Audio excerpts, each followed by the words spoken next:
여러분도 익히 아시다시피 가면 갈수록 젊은 사람들이 결혼을 기피하고 아이도 낳지 않으려는 그런 문화가 팽배합니다.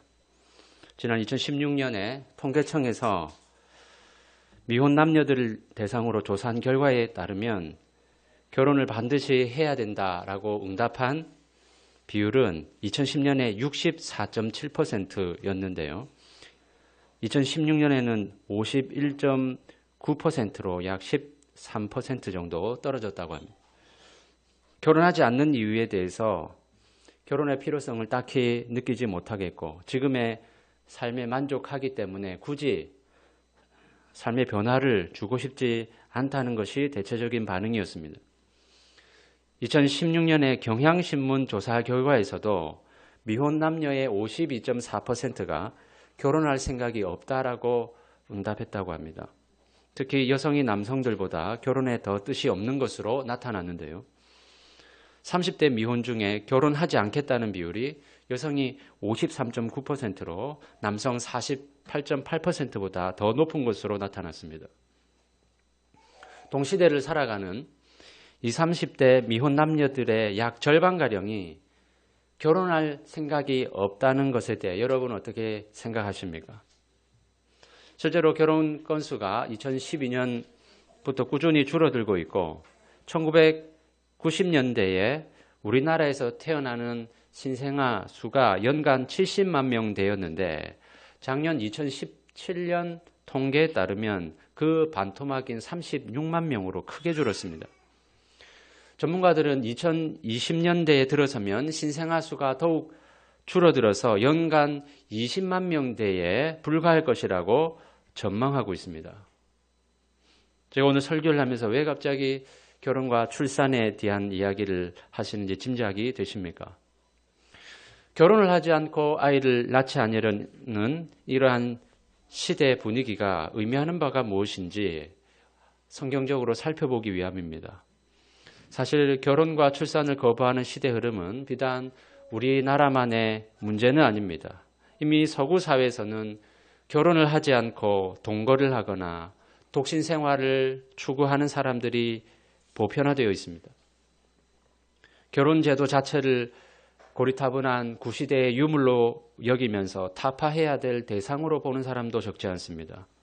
이러한 시대 흐름에 대해서 우리는 그저 과거의 제도와 전통은 오늘날 맞지 않으니까 새로운 가치관을 받아들여야 된다라고 생각할 것입니까? 우리는 이 시대를 관통하는 가치관이 무엇인지 분석하고 그것을 올바르게 분별할 수 있어야 됩니다. 오늘날 결혼을 하지 않고 자녀를 출산하지 않으려는 이러한 문화의 배경에는 강한 자기중심성이 자리 잡고 있다는 사실을 기억해야 됩니다.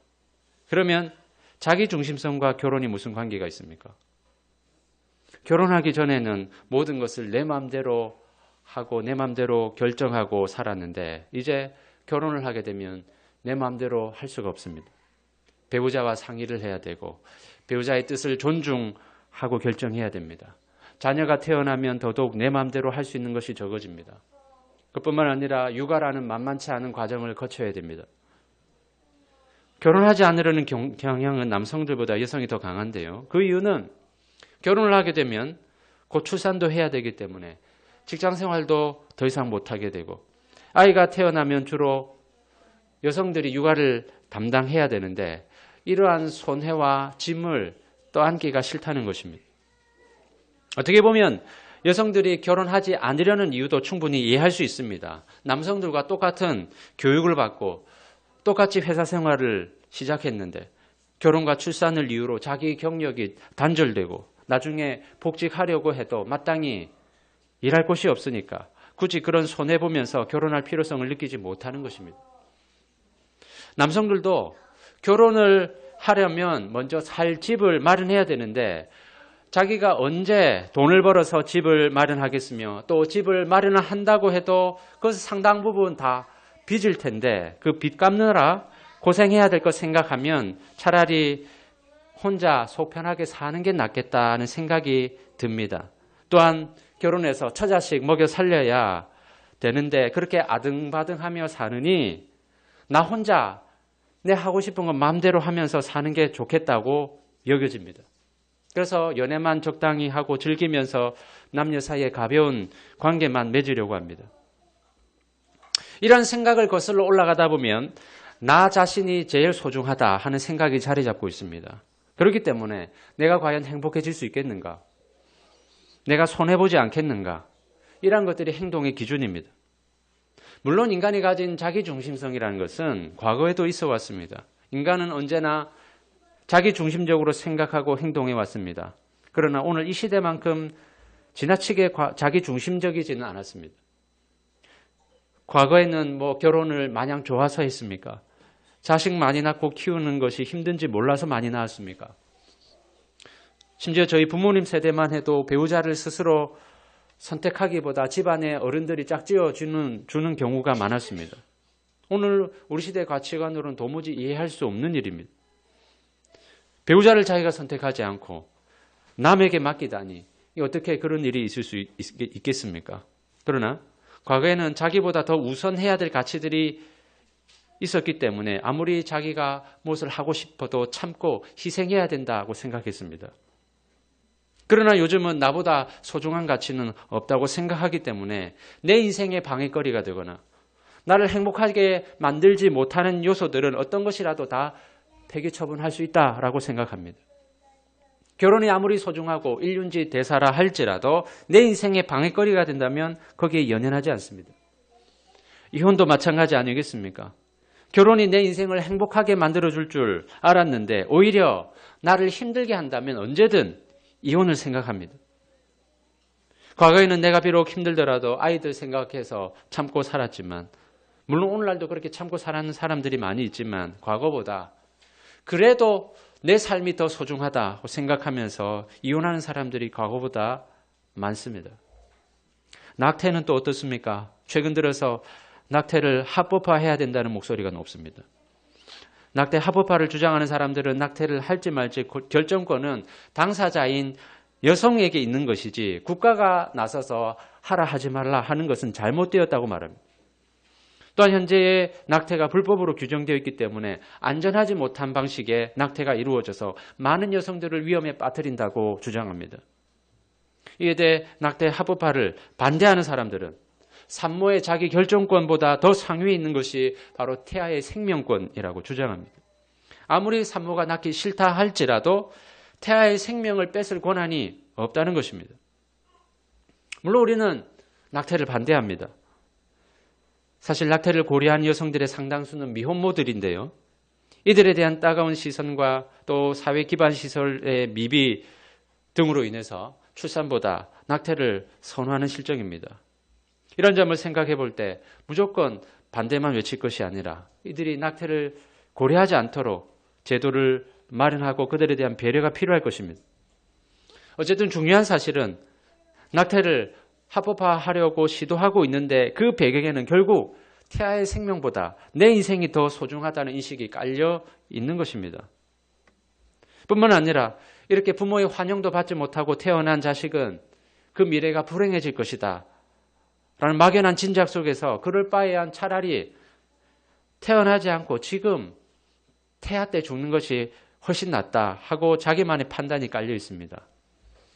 그러나 이것은 자녀와 동반 자살을 생각하는 부모와 유사합니다. 내가 죽고 나면 어차피 내 아이들은 불행해질 테니까 차라리 내가 죽을 때 같이 죽는 편이 낫겠다 생각하고 자기의 아이를 데리고 동반 자살하는 부모의 생각과 뭐가 다를 게 있겠습니까? 우리는 어떤 사람이 자기 자녀를 데리고 동반 자살했다는 뉴스를 들을 때 죽으려면 자기 혼자 죽지 왜 애꿎은 아이까지 데리고 죽나 하면서 그 부모를 욕하지 않습니까? 그 부모는 자기 나름대로 그 아이를 생각한다고 해서 같이 죽었지만 누구도 그 부모의 선택을 옳다고 생각하지 않습니다. 왜냐하면 아무리 자기 아이라 할지라도 부모가 자기 자녀의 목숨을 마음대로 하는 것은 옳지 않기 때문입니다. 그렇다면 왜 낙태할 때는 이것이 적용되지 않습니까? 아무리 부모라고 해도 태아는 독립적인 개체이기 때문에 부모에게 살리고 죽일 권한이 없는 것입니다. 지금 동성애 문제도 심각하지 않습니까? 과거에도 동성애가 있긴 했지만 이렇게 사회적 이슈가 되지 못했습니다. 왜냐하면 그것을 행하는 것 자체를 스스로가 부끄럽게 여겼기 때문입니다. 그런데 지금은 당당하게 말하면서 자신들의 권리라고 주장합니다. 로마서 1장 26절 27절은 이 동성애를 비판하는 구절인데요. 그러한 행위에 대해서 하나님이 그들을 부끄러운 욕심에 내버려 두셨으니 라고 말합니다. 동성애를 일삼는 사람들을 향해서 그들의 행동을 부끄러운 욕심이라고 말합니다.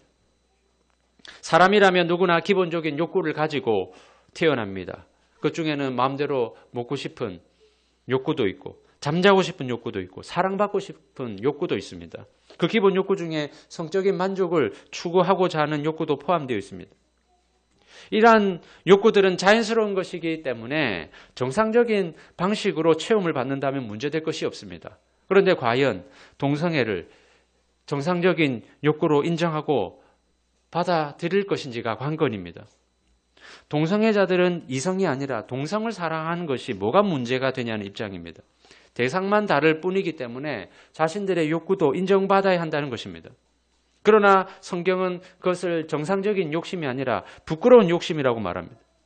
그럼에도 불구하고 이미 서구 사회는 동성 결혼을 합법화하는 것이 대세로 자리 잡았고 우리 사회도 점점 동성애를 옹호하는 분위기로 변해가고 있습니다. 결국 동성 결혼을 인정해 달라는 것은 인간이 가진 어떤 욕망도 제재할 수 없고 제재의 대상이 되어서도 안 된다는 것입니다. 남자와 남자 간의 결혼, 여자와 여자 간의 결혼이 합법화된다면 앞으로 그 어떤 결혼도 반대할 명분이 없어집니다.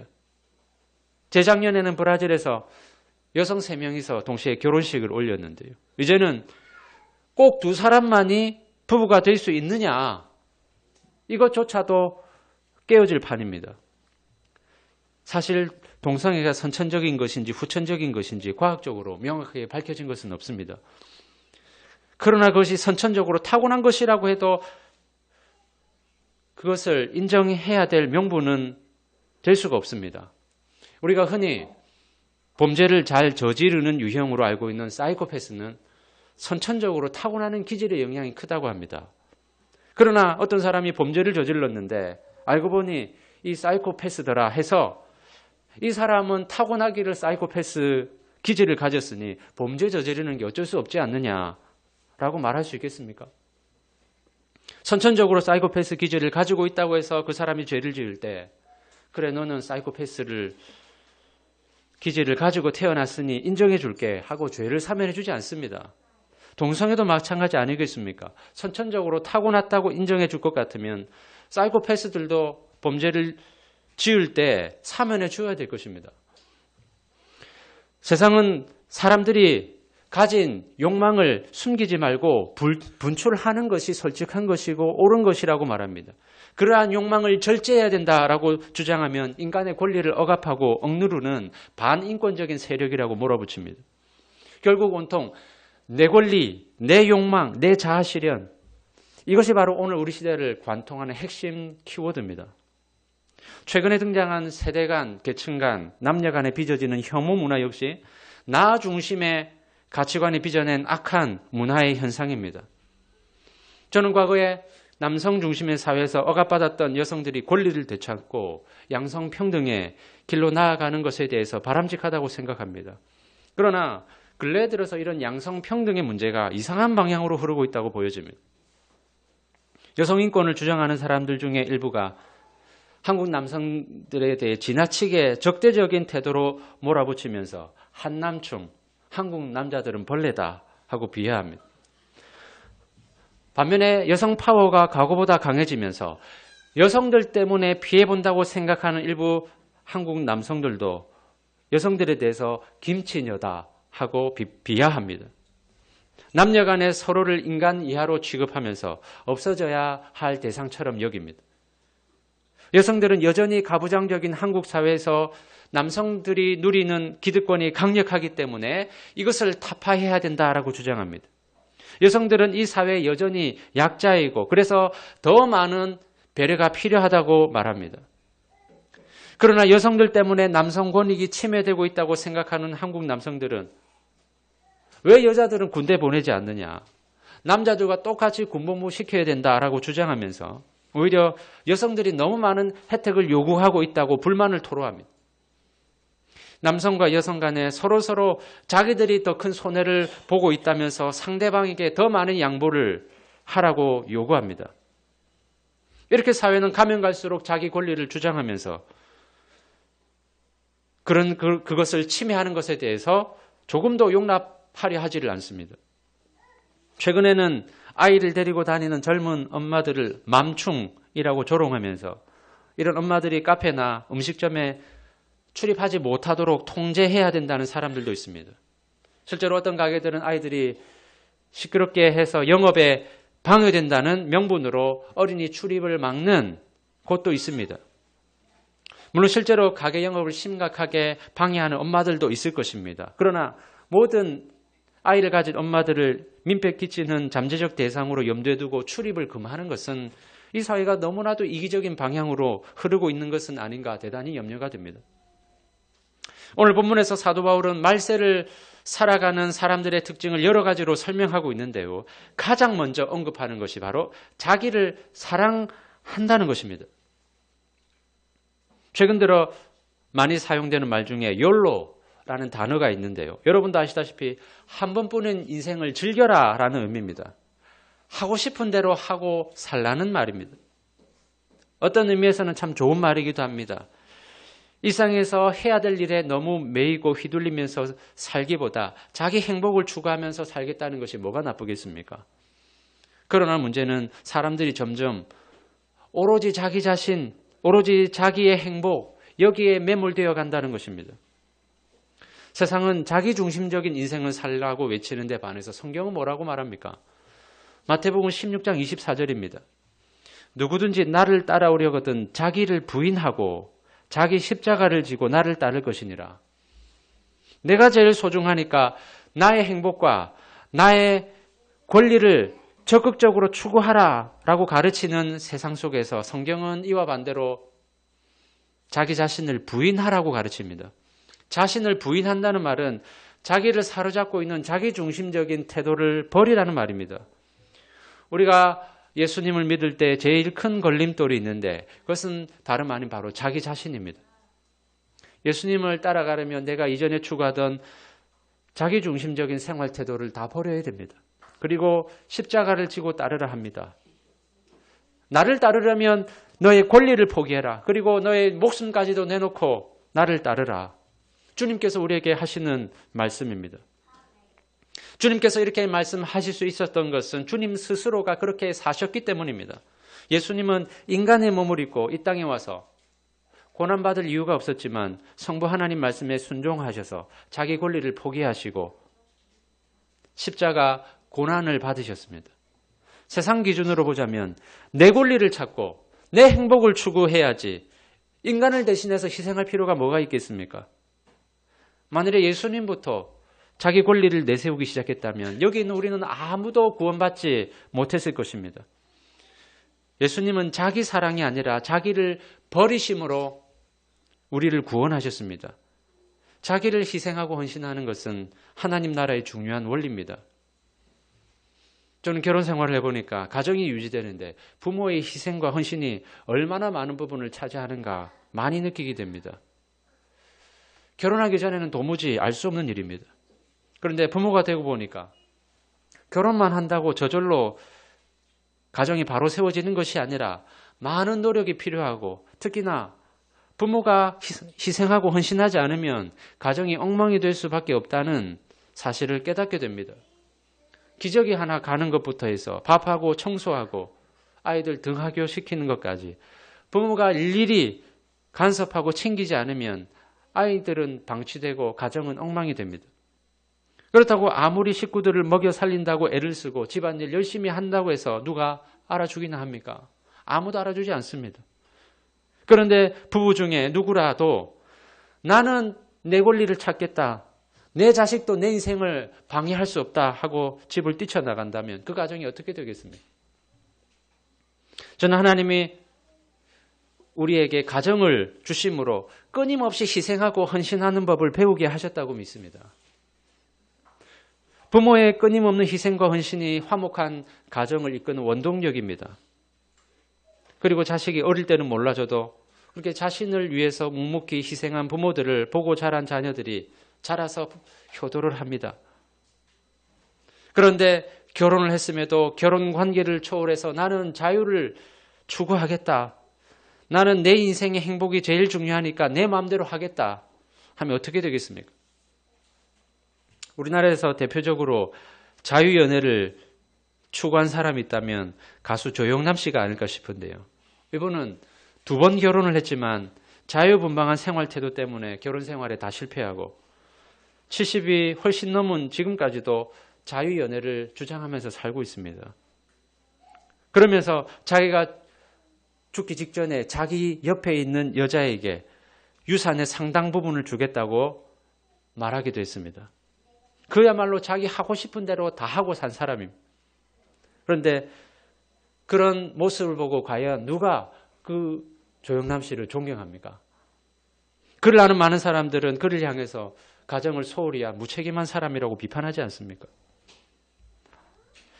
자기 사랑에 충실하게 살다 보면 끝끝에는 책임감 없고 이기적인 추한 몰골에 자기 자신만 남아있고 그 주변에는 아무도 남아있지 않다는 것입니다. 성경을 보면 자기를 너무나 사랑해서 자기만 위하며 살다가 하나님의 징벌을 받은 한 사람이 등장합니다. 그 사람은 바로 오난입니다. 오난에게는 엘이라는 형이 있었는데요. 자식도 없이 이 형이 일찍 죽는 바람에 그 형수가 졸지에 과부가 되었습니다. 오난의 아버지 유다는 둘째 아들 오난을 불러다가 형수인 다말과 결혼을 시킵니다.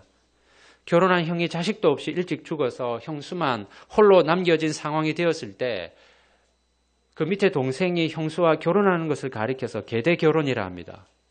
이렇게 계대 결혼을 하는 이유는 대가 끊어지는 것을 방지하고 그 가문을 보존하시려는 하나님의 뜻이 담겨져 있습니다. 또한 당시에 자식도 없이 과부 홀로 살아간다는 것은 굉장히 힘든 일이었습니다. 그래서 동생이 형수를 취하는 것은 홀로 남겨진 과부를 보호하고 경제적 궁핍을 면케하시려는 하나님의 자비의 수단이기도 했습니다.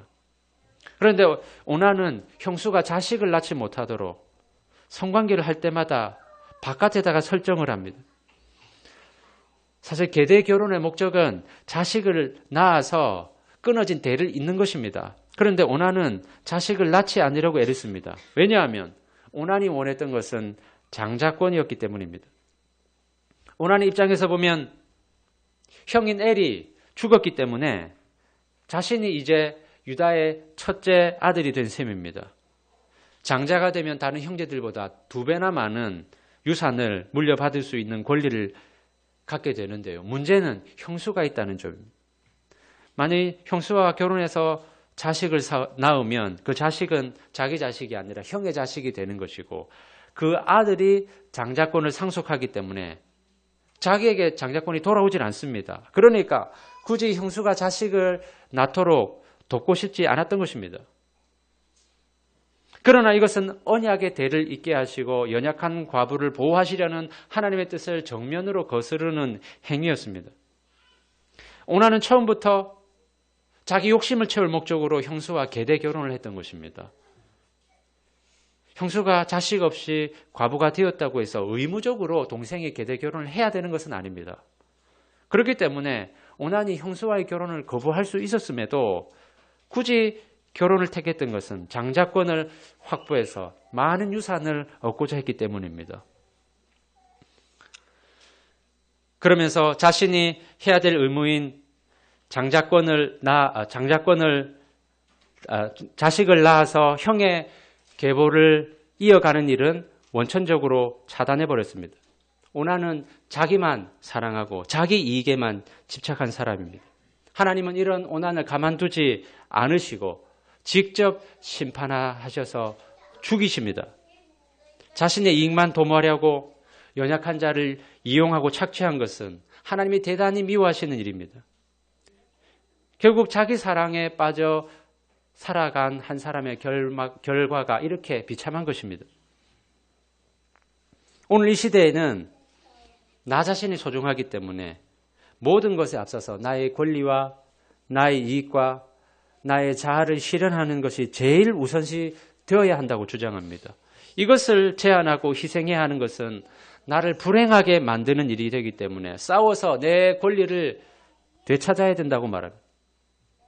그런데 과연 나를 중심에 두고 살아가는 것이 행복한 일이고 나를 희생하고 내 권리를 포기하는 것은 불행하게 만드는 것입니까? 만일의 세상이 갈수록 자기를 더욱 사랑하고 자기 중심적으로 살아간다면 이 땅이 어떻게 되겠습니까? 당장 나 자신이 중요하니까 결혼하지 않고 출산하지 않는 분위기가 지속된다면 이 대한민국이라는 나라는 소멸되고 말 것입니다. 모두가 자기 권리를 내세우니까 갈수록 타인들을 향해서 무슨 충이니 무슨 벌레니 하면서 몰아세우고 서로를 적대적으로 대하고 혐오하면서 사회가 각박해지지 않습니까? 우리는 이 세상을 본받으면 안 됩니다. 초대교회가 로마 사회에 영향력을 끼칠 수 있었던 이유 중에 하나는 행복한 가정생활이 있었다는 사실을 잊어서는 안 됩니다. 당시 로마 사회는 가부장적인 문화였기 때문에 아버지가 자식들을 함부로 대하면서 마구 때리고 여자아이가 태어나면 그냥 갖다 버리기도 했습니다. 여성을 천시하던 시대였기 때문에 아내가 마음에 들지 않으면 언제든 이혼하기 일쑤였습니다. 이런 깨어진 가정이 만연한 시대 속에서 기독교인들의 가정은 단연 돋보였습니다. 아버지와 어머니가 서로를 사랑하고 자녀를 존중하고 함부로 대하지 않는 이런 모습 속에서 로마인들은 기독교인들을 새롭게 보았습니다. 오늘 이 시대의 교회가 세상에 보여주어야 할 부분이 바로 이런 것이 아니겠습니까? 세상은 내가 제일 중요하다고 외치고 내 권리, 내 행복을 주장할 때에 예수님처럼 내가 죽어지고 내가 희생할 때 참된 행복과 만족이 찾아오는 것이고 가정과 세상이 바로 이런 모습으로 세워진다는 사실을 보여주어야 됩니다. 제가 어떤 영상을 보니까 이런 내용이 있었습니다. 자녀가 부모에게 천국은 어떤 곳이냐라고 물어볼 때 천국은 우리 가정과 같은 곳이야 하고 대답할 수 있어야 한다는 것입니다. 결혼과 출산을 거부하고 자기 권리와 자기 행복을 내세우는 이 시대에 이 세상을 따라가지 않고 역행하면서 하나님 나라의 원리대로 살아갈 수 있는 저와 여러분 되시기를 간절히 바랍니다.